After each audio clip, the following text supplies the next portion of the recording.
पुण्यातील मॉलमध्येही ड्रग्ज सेवन करण्यात आल्याचा प्रकार समोर येतोय। पुणे नगर रस्त्यावरील मॉलमध्ये ड्रग्ज सेवनाचा व्हिडिओ आता समोर आलाय।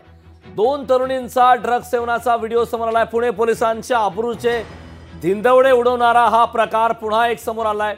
फर्ग्युसन रस्त्यावरील ड्रग्ज सेवन करतानाचा व्हिडिओ व्हायरल झाल्यानंतर तसाच आणखीन एक व्हिडिओ आता व्हायरल झालाय। या व्हायरल व्हिडिओमध्ये दोन तरुणी ड्रग्ज सेवन करताना दिसतायत। पुणे नगर रस्त्यावरील फिनिक्स मॉल मधील हा व्हिडिओ असल्याचं समजतंय।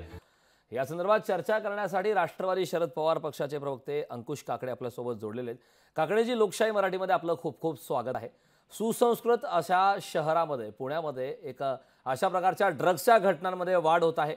आता फर्ग्युसन कॉलेज रोडचा एक व्हिडिओ आला आणि लगेच आता एक या मॉलमधील देखील व्हिडिओ आता समोर आला, ज्यामध्ये दोन तरुणी ड्रग्ज घेताना पाहायला मिळतात। पुणे पोलिसांच्या अब्रूचे धिंडवडे उडवणारा हा प्रकार समोर आलाय।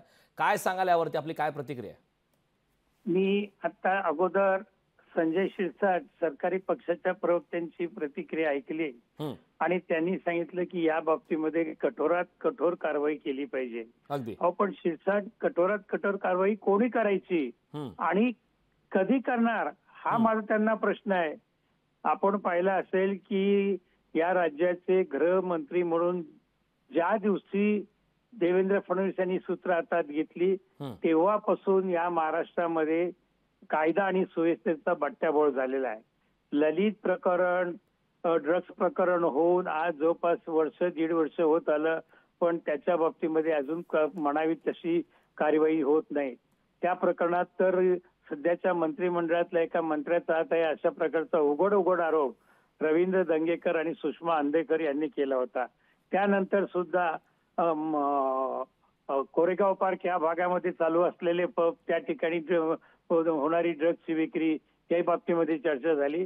आणि जे अमिताभ कुमार म्हणून जे नागपूरचे पोलीस आयुक्त या ठिकाणी आणले तेव्हापासून या शहरामध्ये कोयता गँग असेल, ड्रग्ज प्रकरण असेल, गाड्या फोडणं असेल, हे प्रकार वारंवार घडतायत। राज्य सरकारकडे याचे डोळे दाखवून दुर्लक्ष आहे। गृहमंत्री या नात्याने देवेंद्र फडणवीस अनेक वेळा पुण्यामध्ये आले असतील, परंतु पुण्यामध्ये आल्यानंतर फक्त पक्षाचं काम, निवडणुकीचं काम, याच्या पलीकडे त्यांनी कुठेही या अशा गोष्टींना आळा घालण्यासाठी काही ठोस कारवाई केली असं पाहायला मिळत नाही।